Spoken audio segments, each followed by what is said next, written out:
भक्कमपणे निवडणूक लढता आहे। मला विश्वास आहे की महाराष्ट्राची जनता मोदीजींच्या विकसित भारताच्या संकल्पाला साथ देईल आणि 45+ खासदार मोदीजींना समर्थन देण्याकरता निवडून येतील, महायुतीचे निवडून येतील आणि तिसऱ्यांदा मोदीजी प्रधानमंत्री होताना महाराष्ट्राचा मोठा वाटा आहे। खरं तर आपण काल माड्यामध्ये देखील होतात। माढा लोकसभा मतदारसंघामध्ये काल धैर्यशील मोहिते पाटलांनी पवारांची भेट घेतली, उमेदवारी जवळपास निश्चित आहे। याचा फटका आपल्याला बसेल का? आणि त्यांनी राजीनामा देखील आपल्याकडे सुपूर्द केलेला आहे धैर्यशील मोहिते पाटलांनी। त्यांचा राजीनामा मला आज मिळाला आहे, त्यांचा राजीनामा मी स्वीकारलेला आहे आणि आता आम्हाला आमची निवडणूक आम्ही लढणार आहोत, त्यामुळं त्यांनी त्यांचा निर्णय घ्यायचा।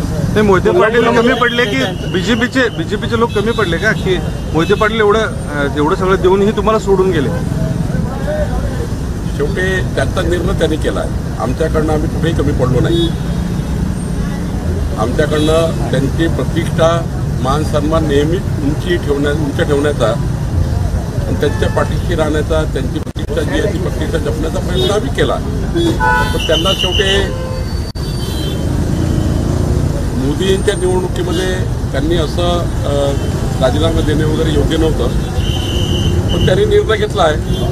शेवटी जनता जी आहे ती मोदींच्या पाठीशी उभी आहे। रणजित यांची काय भूमिका आहे? रणजित सिंह मोहिते नाराजी आहे, म्हणजे नाराजी म्हणण्यापेक्षा ते देखील राजीनामा देणार त्यांच्या विधान परिषदेचा काय परिस्थिती त्या संदर्भातला काय आपल्याकडे? याबद्दलचं काही मला रणजित सिंग मोहिते पाटील बोलले नाही आहे।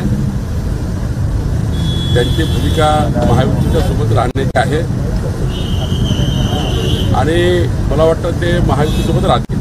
तर तुम्हाला काय बोलले का करणार नाही का किंवा त्यांना त्या संदर्भातलं काही हे करणार का? रणजित सिंह मोहिते पाटील महायुतीसोबत राहतील असं मला वाटतं। तुमच्या मोठा डाव टाकल्याचं बोललं जात आहे, कशा पद्धतीने बघताय माढा? याला काही डाव वगैरे म्हणत नाही। शेवटी आमच्याकडे खूप पक्षप्रवेश होतात, शेवटी प्रत्येकाचं मन आम्ही राखू शकत नाही, त्यामुळं आमच्याकडे एखादा माणूस तिकडे गेला याचा अर्थ असा नाही की खूप काही त्यांनी आमच्याकडे हजारो लोक रोज पक्षप्रवेश करत आहेत, त्यामुळं निवडणुकीच्या राजकारणात हे कमी जास्त होत राहतं। कोल्हापूरमध्ये संजय मंडलिकांनी शाहू महाराजांना दत्तक पुत्र म्हटलेला आहे, हा कुठेतरी गादीचा अवमान नाही असं चर्चा आहे। संजय मंडलिक काय बोलले त्याचं उत्तर त्यांनीच दिलं पाहिजे व एकनाथ देतील, मला त्याबद्दल तुम्ही सहमत आहात का त्याशी? नितेश राणेंनी सरपंचांच्या बैठकीत सज्जड दम दिल्याची माहिती आहे समोर। काय दिलं? सज्जड दम दिलाय सरपंचांना, लीड देणार नाही, त्यांच्या निधीबाबत मी लिस्ट करणार आहे। त्याचबरोबरीनं धनंजय महाडिक देखील असंच म्हणाले की जर का लीड कमी मिळालं तर जे ग्रामपंचायत जास्त लीड देईल त्याला आम्ही 5 कोटीचा निधी देऊ अशा पद्धतीने, म्हणजे कुठेतरी आमिष दाखवलं जातं असा आरोप होतोय। काही आमिष नाही आहे, पैशाचं आम्ही थोडी दिलं, विकासाचा प्रश्न मांडला आहे, हे मान्यच आहे। आम्ही काही संन्यासी तर नाही आहोत, भारतीय जनता पक्षाचे कार्यकर्ते आहोत, पदाधिकारी आहोत। आम्हाला साहजिक वाटतं की आम्ही एवढं काम करतो, मोदीजी मी संपूर्ण आयुष्य देशाकरता दिलं आहे, समाजाकरता दिलं, जनतेकरता दिलं, साहजिक वाटतं की या गावात आम्हाला मतं मिळाले पाहिजे।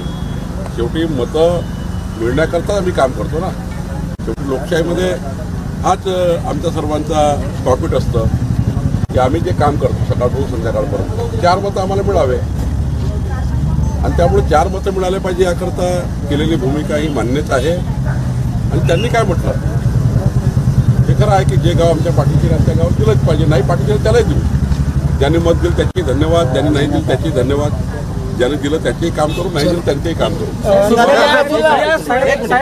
गजानन कीर्तिकर साहेब मोदी पीएमला येत नाही आहेत आणि गल्लीतले ते गुंड आहेत, त्या मोदींचाही विनाश होणार असं प्रकाश आंबेडकरांनी म्हटलेलं आहे।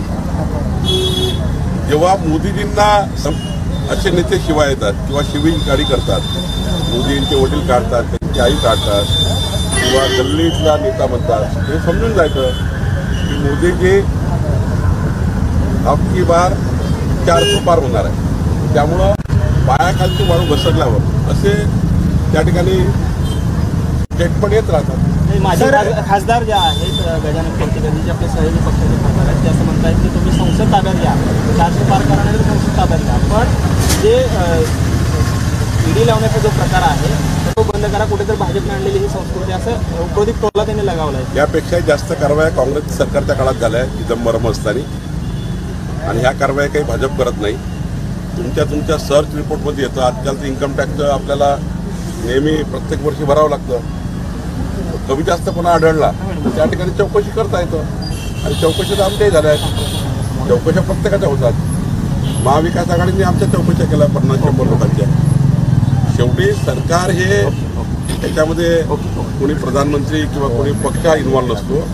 त्यांच्या रोजच्या प्रॉफिटवरनं त्यांच्या जे काही आपण जे सरकारकडे हिशोब देतो मालमत्तेचा वगैरे, त्या ठिकाणी दिसतं सरकारला, याला त्या यंत्रणाला, त्या यंत्रणा त्या दृष्टीने निर्णय तर करतात. एक असा प्रश्न आहे की पुढच्या काल म्हणाले आणि प्रफुल्ल पटेल म्हणाले की शरद पवारांनी 2014ला एनडीएमध्ये येण्याचा प्रयत्न केलेला होता. काय नक्की तर ते आपण काय सांगा? मी त्याचा साक्षी नाही, त्यामुळं भुजबळ साहेब जे बोलले असतील त्यावेळेस त्यांना ते माहिती असेल ते बोलले असतील. तिसऱ्या टप्प्यातील अर्ज भरण्यास सुरुवात झालेली आहे. मात्र सातारा, सिंधुदुर्ग आणि रत्नागिरीचा माहितीचा तिढा अजून सुटलेला नाही. काही काळजी करू नका.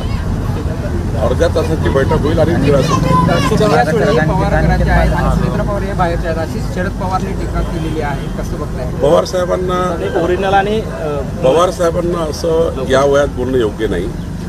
ते सर्वांचे पालक म्हणून त्यांनी त्या घराला सांभाळला आहे, परिवाराला सांभाळला आहे. परिवारात मतमतांतर झाले असतील तरी वरिष्ठ व्यक्तींनी, घरातल्या वरिष्ठ व्यक्तींनी अशा पद्धतीचं बोलू नये. शेवटी मी त्यांना सल्ला देणं इतकं मी मोठा नाही आहे, पण जे काही संस्कार संस्कृती आहे महाराष्ट्राची आणि देशाची आहे किंवा पारिवारिक संस्कृती आपली आहे, त्या संस्कृतीमध्ये मोठ्या माणसांनी घरातल्या कुठल्याही लहान माणसाबद्दल थोडं आदरानेच बोललं पाहिजे असं मला वाटतं.